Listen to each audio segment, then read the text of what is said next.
Welcome back to Darth Retcon. As always, he is Pre and I am P. And this video is going to be a companion piece to our Suicide Squad video that we made a few days ago. And this one we're pointing out some characters that we found to be interesting, and we're looking forward to seeing what they're going to do. Our squad. So we want to see with some of these characters, we got some interesting actors, and what are they going to bring to the Suicide Squad? And just off the bat, we're not talking about characters we already know about. We're going to go outside the box and pick some of the more interesting characters. Pete, go ahead and kick us off with the first character you chose. First character I chose was the Peacemaker.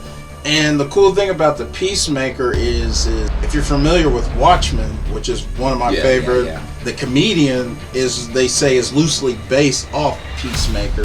But the Peacemaker is played by John Cena. And, pretty decent. I think for these kind of roles, I would say John Cena, he's kind of like someone like The Rock and Mark Wahlberg. They're very good at picking roles. That margin of failure is very slim. Exactly. So his name is Christopher Smith, and his abilities are peak human physical condition.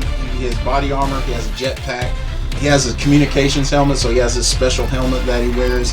Just advanced weaponry and all that other good stuff.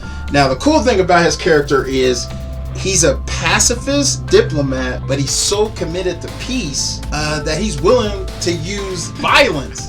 This man essentially operates a peace through violence. Basically he's fucking you up, and he's fucking everybody up till there's ends justifying the means kind of guy. Have you not? To have a pacifist that's like, hey, I don't like violence, but shit, I'll have to do it to get the law in hand. So this is a perfect role, I think, for John Cena. It's not out of his depth, and I think he's going to do well. And then another, he must have did a very good job because he's getting a spinoff now. Oh, bro. So I talked to a buddy, and he's like, well, I don't know. What does that mean? They're going to give it one. I said, well, hold on. We don't know if that spinoff is a prequel or a sequel. Yeah. So he could still die in this movie, but then they give him a spinoff that takes place before the Suicide Squad. So, it has been confirmed that he's going to have his own spinoff on HBO Max for the Peacemaker. So that's our character number one. All right, so we just got done with Peacemaker. So we're gonna slide in from peace to blood. We're gonna go to Bloodsport. And he will be portrayed by the great Idris Elba. Okay. And so, right off the bat, when they cast Idris Elba, a lot of people thought that he was replacing Will Smith as Deadshot. I was one of those people. Yeah, because there were reports that he was going to be Bronze Tiger or he was Deadshot 2.0. But what ended up happening was the reason why Will Smith wasn't in the movie wasn't because they didn't want him. It's because of what happens to a lot of actors. It's just scheduling conflict. Yeah. He was filming something else. So as far as we know, Will Smith is still a part of the Suicide Squad DC world. He's just not in this movie. So just to get a little bit into Bloodsport, actually in the comics there were two. So I think Bloodsport's kind of a title. Yeah. It's a title. That's what I got at. And so the first one which Idris Elba is going to be playing is Robert the Voice, and the second one is Alexander Trent. Thank God he's not playing that guy, because it would be very hard to explain a black man who played a character who's a member of the Aryan Brotherhood. So we won't be having that character. So he's playing the original Robert the Voice. His abilities, he has above average strength. He's got stamina, durability. Your typical Rambo stuff that they give every superhero and every villain. They have durability and all that good stuff. And he's exceptional hand-to-hand combat. Now, when we get to some of his abilities and just his equipment, he's kind of like, as far as overall, he's kind of like your Punisher. He's weapons. His main thing is weapons. He doesn't have a power set as far as that. But what he does he possesses a device that enables him to transport high-tech weaponry to and from a distant location at an instantaneous rate. The tech he has is thought to be prototypes from the LexCorp. So my thing about that is are they gonna make that like? Is that gonna be like he's been in our world the whole time and his equipment is actually from Lex, or are they just gonna leave that out? Yeah, I know. That's what I was kind of curious about too. Like, kind of like would have to seem that he would have to be in league with Lex to even get his hands on a vast amount of this equipment and tech, right? Yeah, and not to mention, you know, and you know this, fun fact about Bloodsport, he isn't just your run-in-the-mill guy. He actually took on the Boy Scout, Superman. What did he do when he had to deal with Superman? Alright, if you know, like the history of Bloodsport, it's Superman. It wasn't going too well for Superman because of one advantage that Bloodsport had was he had kryptonite bullets. Boy, he came in there advanced weaponry, firing off insane amounts of kryptonite bullets and had Superman in a bad way. Had a slug for his ass. A hot kryptonite slug for that ass. But you know, with plot armor and all that, he wasn't the one to take him out. Shout out to my boy Doomsday. Oh yeah. Alright, now with this next character, we're going to be looking at Mr. Polkadot. This is a crazy one right here, man. Alter ego Abner Creel first appeared in. Wait a second, that fool's name is Abner. Abner Creel. So I'm like looking at, is he a mix between like a Mexican and a German guy? Oh no, that's a funny name. Hey, look out, man! Abner's looking for you. You don't be scared. Stop the press. All right, and so Abner.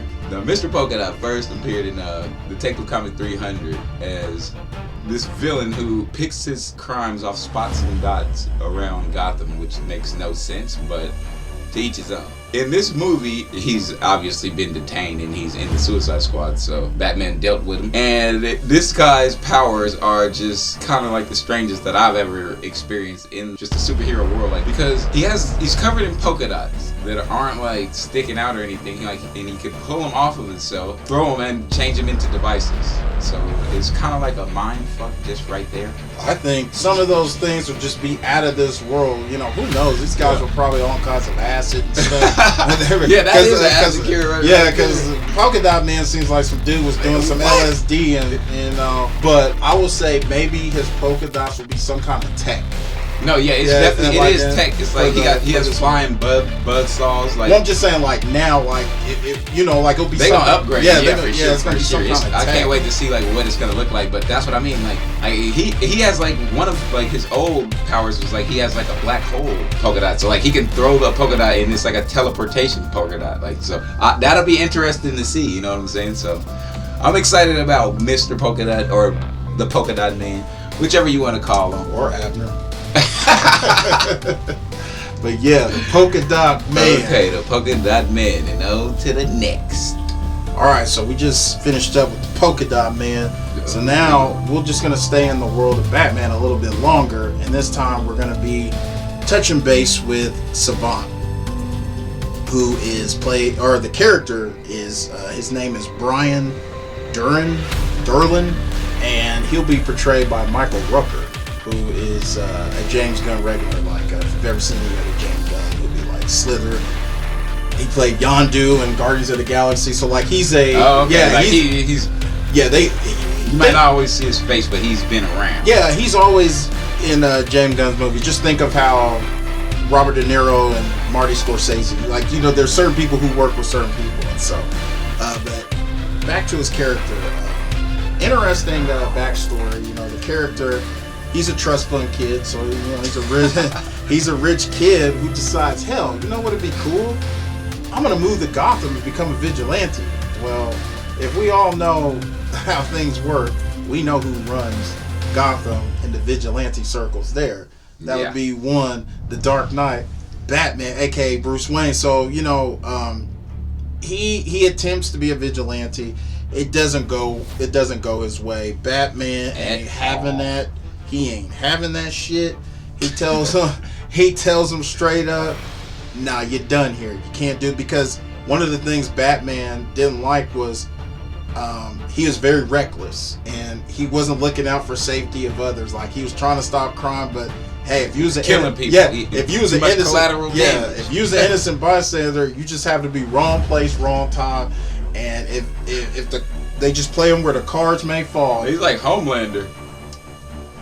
Pretty much, but like Homelander without power. Well, yeah, but then at the same time, Homelander. I mean, God, we could talk about that guy for an hour. So. All right, go ahead. So let's get to some of his abilities. Like Batman, he has genius level intellect. He's a master martial artist.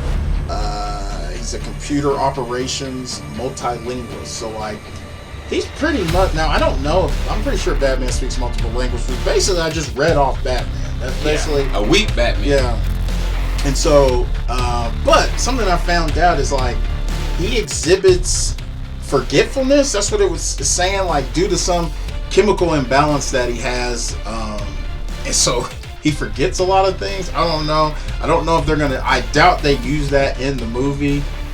It's just funny when I hear the name Savant. I think of an English man drinking tea with the finger up. You know, oh, my name is Savant, and tea and crumpets. Just the name Savant. I mean, you think about that. So Savant. So, yeah. So that's our character wrap up on Savant. So I'm interested to see what they do with him. And like I said, Savant is played by Michael Rooker, who is a James Gunn favorite. So his part's gonna probably be really juicy. Yeah, for sure. Because that relationship is probably gonna get him a couple extra minutes out there. You know what I'm saying? No doubt. Okay. Let's see what we got next on the list.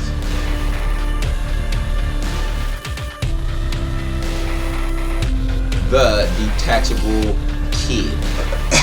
And what was his full name? Like, give him the full name, the original name. Alright, his OG name. You want to get technical, like some OG shit.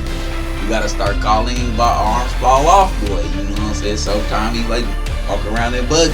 Now see, remember what we talked about just a minute ago about Polkadot, man? These people, I'm telling you, they was on some shit back then. They was using to come up with these names. Like, the power is not even a power. That's like a disadvantage. Like, what if you try to punch somebody and your arm goes flying or something? Tell the people. Explain the power set. Okay, so this is his power, guys. Like, his power is this. Like, let's just say, like, you come up to me, like, try to grab my arm after I threw a punch. You might grab my arm off, and then I might grab my other arm off and start beating you with it.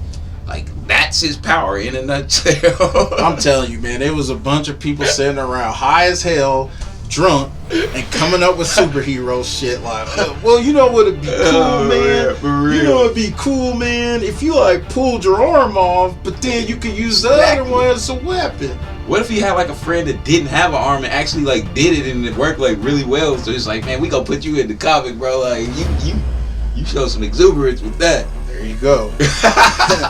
But he will be played in the movie by another James Gunn regular, Nathan Fillion. He was on the TV show Castle. Yeah. He was in the movie Serenity, the cult classic. Yeah, Serenity, that was a good movie. That was based off Firefly. So, I'm really, if I had to bet the farm, which for me isn't a lot, but if I had to bet the farm, I think he's gonna be a lot like Slipknot was in the first movie, where he's gonna be out of there. Yeah, I don't think TDK is gonna be in the third act of the movie. Okay, me neither. Like, bro, I don't even need to see a lot of that. Like, but okay, that's it for TDK right there, aka Arms Fall Off. Includes our interest in like the newer characters that's going to be in the Suicide Squad. And we didn't get to all the new characters. There's people like Ratcatcher and what's his name? Weasel. Yeah. So there are other characters that we didn't get to. So you know what? That's what the comments section is for, guys. We really like interacting with you guys. So make sure you get in the comments. Hey, shit. Maybe we fucked up some shit going over all this stuff. Do. Yeah, so feel free to correct us in the comments and let us know if we went wrong anywhere. But get in the comments. Tell us who you're looking forward to, and maybe theories or things you may have heard that we didn't bring up for the Suicide Squad movie. So, and that's it for us, man. Thanks. Hit that like, hit that subscribe, and to the next one. Peace. Peace.